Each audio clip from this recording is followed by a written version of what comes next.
And continuing our coverage of breaking news out of Washington, where the Department of Defense has notified Governor Patrick that undocumented children from Central America will not be coming here to Western Massachusetts. 22 News reporter Laura Hutchinson has been following this story since it broke just before 5 tonight. She joins us live now from Chicopee City Hall.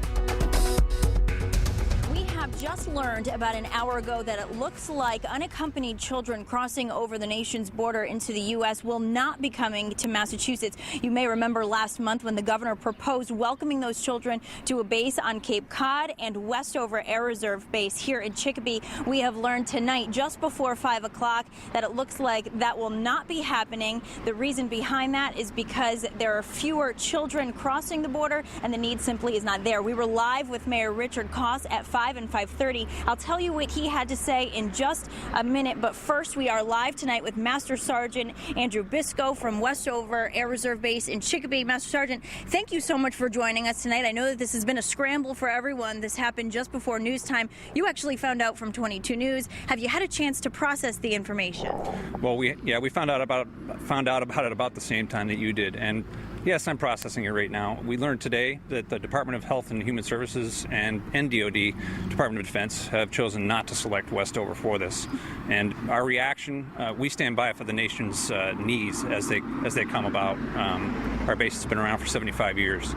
Now, take us back, because I understand that when this proposal came about, you were surprised at that point as well. There really wasn't a whole lot of communication about that. So have you ever been in communication at all with the Department of Defense or anyone? Was this ever a plausible, situation that this was possible?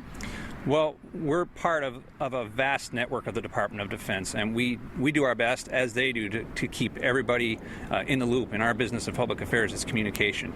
So we do our best to provide cross-communication within the Air Force all the way up to the Pentagon. Okay, and who actually notified, the base itself? You said that your boss received an email from, was it the Department of Defense, the governor's office? The National Guard Bureau, which of course works with the governor's office here.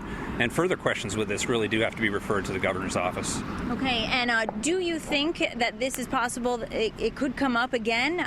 What was your stance on could the base, carry these children and serve their needs? Well, I couldn't really have a stance on it because I'm part of the Air Force and we stand here ready to accommodate the nation's objectives, and we serve our nation just as we do when FEMA is out there when we have hurricanes coming up the coast. Mm-hmm. And it was a situation where you weren't sure where they would go, but you would find a way if that was the mission. If we were told to by the Department of Defense and Department of Health and Human Services, we would do as we're told.